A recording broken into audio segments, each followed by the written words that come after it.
அவன் +2ல 1180 அப்படிங்கிற அளவுக்கு இந்தியன் மார்க்கு எடுத்திருக்கான். நல்லா படிக்கிற பிள்ளை. அவங்க அப்பா இன்ஜினியரிங் தான் போகணும்னு சொல்லியிருக்காரு. மேத்ஸ் வித் சயின்ஸ் அவன் போயிருக்கிறது. அவன் சொன்னா நான் வெட்டனரி டாக்டர் தான் போவேன். நான் அவங்க அப்பாவை வீழ்த்தின இடம் சொல்றேன். அவங்க அப்பா அந்த பையன் வீழ்த்தின இடம். இப்ப வெட்டனரி தான் படிக்கிறான். அவன் என்ன பதில்ல ஜெயிச்சான்னு நான் பார்த்து ஆடி போனேங்க. பேஷன்ங்கிறத தாங்க.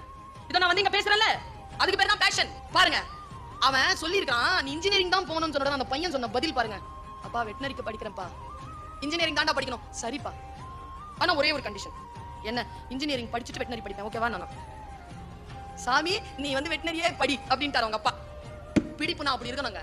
எது வந்தாலும் என்னுடைய அந்த துறையை எதில் என் ஆன்மா இருக்கிறதோ அதை நான் விட்டுவிட மாட்டேன் என்று சொல்லுகின்ற துணிச்சல் உங்களில் யாருக்கு இருக்கிறதோ. நான் உங்களுக்காக மட்டும் பேசவில்லை. இதோ நான் பார்க்க முடியாத சூழலிலே எங்கோ உட்கார்ந்து கொண்டு இந்த பேச்சை கேட்டுக்கொண்டிருக்கக்கூடிய பள்ளிக்கூட குழந்தைகளே, உங்களுக்கு சொல்லுகிறேன், நீங்கள் எதில் ஆழமான ஆர்வமாக இருக்கிறதோ அந்த துறையை கையகப்படுத்திக் கொள்ளுங்கள்.